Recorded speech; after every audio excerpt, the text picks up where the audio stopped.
Hey, welcome back to Caffeinated Thoughts. This is Shane Vanderhart.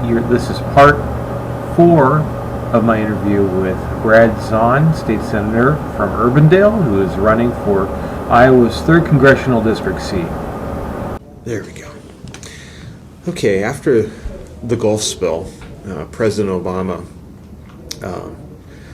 issued a moratorium on offshore deep water drilling, or actually all offshore drilling in the Gulf. Yep. And anywhere really off our coast. Do you feel like you did the right thing? What could he have done differently? Well, you could ask. I've been around 2 congressmen from Louisiana, and it's been devastating to their economy. There's a lot of people that don't have jobs because of that.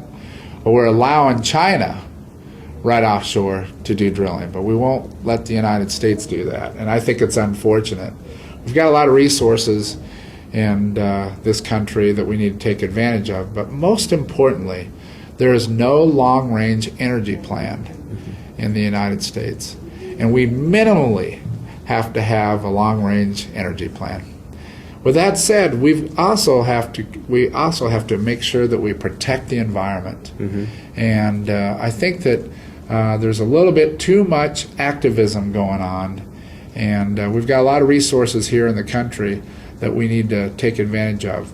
I supported in the Iowa Senate this last year a study for nuclear, and I think that needs to be part of the equation. And I think what we need to do is we got to talk about energy, and we got to become less dependent on foreign fuels and energy byproducts. And I think it's really sad that there is no long-range energy plan, and I will be a big advocate for let's get a plan and let's put it together. I didn't think that the plan that President Obama, and I think that the spill was unfortunate, and I think that BP should be held responsible for that. But certainly we need to make sure we have a long-range plan. And looking at your website, you're definitely not a fan of cap and tax. No, absolutely not. Cap and trade. It is a devastating plan that was offered that would have implications on everyone's power bill, both business and personal.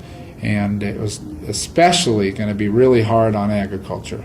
You've got the EPA out there. I'm driving around all the time right now, and you see all the dust that's coming off of these combines. And lucky for the farmers, they've had a great weather to go out there and combine.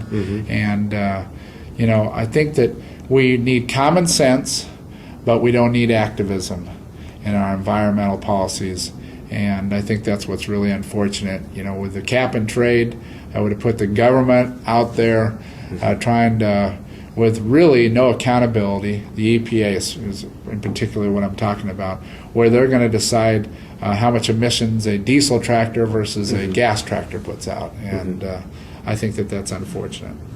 Okay, and shifting gears here, you state also on your website, and I've heard you in a speech before mention this too, that you favor local control of education. How do you plan to work to diminish the federal intrusion on education? Well, I'll tell you how we do that is we do exactly what I've been saying on the campaign. We allow those decisions in regards to curriculum and how the classes run on a daily basis, left to your local school boards, your administrators, and your teachers. And full disclosure, I am married to a teacher, and the paperwork, and I was just in Albia on Saturday, and I had a teacher there saying, we spend so much more time, every year it's different, with an increased amount of paperwork. Which I think takes away from the creativity of a teacher to be able to prepare their lessons for the week. And I think that there is it's out of control, not only from the federal level but the state level, what we're asking these schools to do. And I think that the decisions on educating our kids are best left with some minimal guidance from the State Department of Education. There's obviously has to be accountability, and so I think that we got to get back to local control. Okay. In regards to, I'm also thinking of I didn't necessarily hear you. What's your view on parental, I guess, parental sovereignty education, parental choice? Not that this is necessarily a federal issue. It shouldn't be. Ultimately, it should be a local issue. But what we're seeing from the federal level is that you've already hit on the curriculum. There's guidance on curriculum. There's guidance on how classrooms should be run. There's a whole litany of requirements for the Race to the Top funds, which thankfully we didn't we didn't get as a state, even though we had that legislation got ramrodded through Senate and the state Senate and the state House. I don't see a lot of support for choice, parental choice from. Well, let me tell you what's going on. This is my observations as a state senator. I see a trend where curriculum, it was a great example, where the Department of Education is now meddling into the non-public schools in regards to curriculum and telling them how they run their schools for their accreditation. Mm-hmm. I think that's very unfortunate. I am a school choice advocate. Mm-hmm. I think there's a lot of people that homeschool children mm-hmm. That still they're under attack, and I believe in school choice and homeschoolers and quite frankly, what I see in education is I see spending going up constantly, mm-hmm. and I see performance going down. So we've got big problems in education. And I'm a big advocate for school choice, and you should have the freedom to send your child wherever you'd like to send them. And I think competition's good. And there's a lot of good public schools that are out there, and then there's some that aren't not so good. And they certainly need to be held accountable, but I still go back to what I originally said, is that the decisions for the schools, and you could hear from all school boards mm-hmm. tell me that they're upset about all the unfunded or funded mandates that are coming their way. Okay, thank you.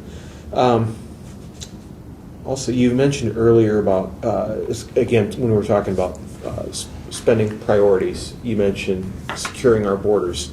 How do we address illegal immigration? What happens after the borders are secure?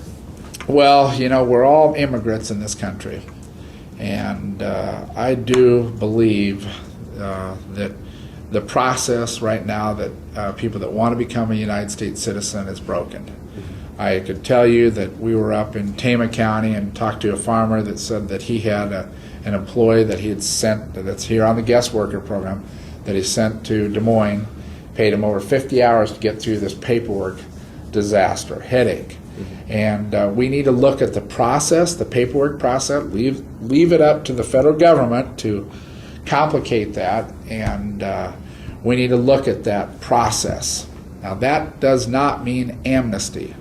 There's a lot of good, hard-working people that are here that want to become citizens. I would look at the cap that's currently in place, maybe raising that to get more people so they're contributing members of our society, and we need to make sure that that the people that are here that are convicted felons, I'm tired of incarcerating them. Mm-hmm. And we've got to take care of that problem, and we've got to make sure that the process is a healthy process for them to come here, and certainly, like I said, I'm not interested in amnesty. This is a great country. We've all come here through a point of entry, mm-hmm. and we've got big problems. This is costing us billions of dollars, and we need to make sure that process is efficient and get those people so they become citizens of the United States, and I just think that it is broken right now, and we need to make some changes.